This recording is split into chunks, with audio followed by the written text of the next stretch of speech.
Senator Smith. Well, good afternoon, everyone, and thank you, Senator Shaheen and Senator Murray. I'm glad to be with you all today on this anniversary of the Roe decision. So, long before I came to the United States Senate, I worked at Planned Parenthood, and every single day I watched people walk through the doors of our clinic fully capable of being able to make the best decisions for themselves and their families about their health care, including abortion.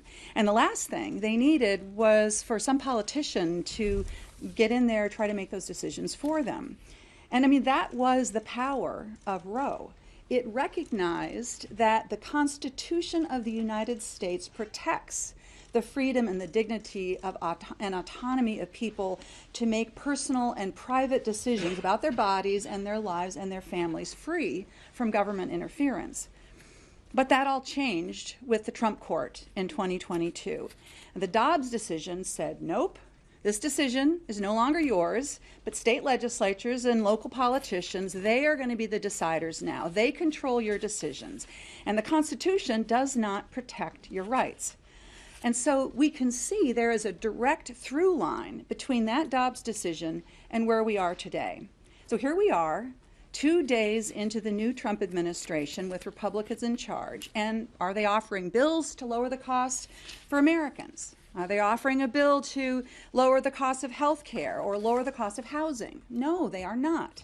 And after campaigning all of last year, telling Americans not to worry about a national abortion ban and more infringements on their freedoms, this is where we are today. One of the very first laws that they are trying to pass would be a federal law that would mandate what doctors must do in their practice in the event of these very rare but tragic and complicated health crises that happens in some women's pregnancies. And nobody wants this. That's the thing.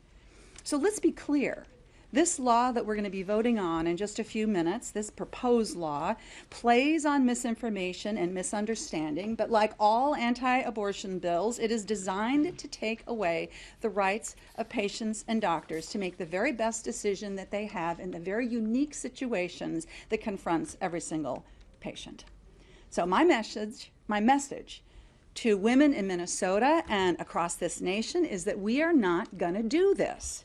Senate Democrats respect you. We respect your decision-making power, and we trust you and your doctor to make the very best decisions that you can about your health care, including about abortion. And we're telling Republicans to butt out.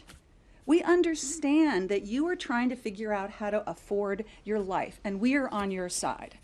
So, if you are part of the 50% of moms delivering babies in this country who get your health insurance through Medicaid, we're fighting for you, and we're going to fight against Republican efforts to cut your insurance benefits so that they can pay for tax cuts for rich people and big corporations.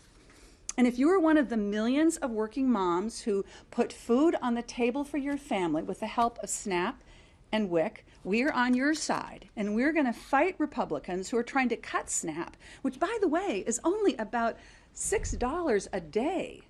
We're not going to let them cut that so that they can do more tax cuts for their rich buddies and big corporations. Now, we have a lot of work ahead of us, and we are going to work with anyone who wants to work with us to protect your freedom and your autonomy, but we are going to fight anybody who wants to take that away, and that is why we are here today. Thank you. Thank you very much.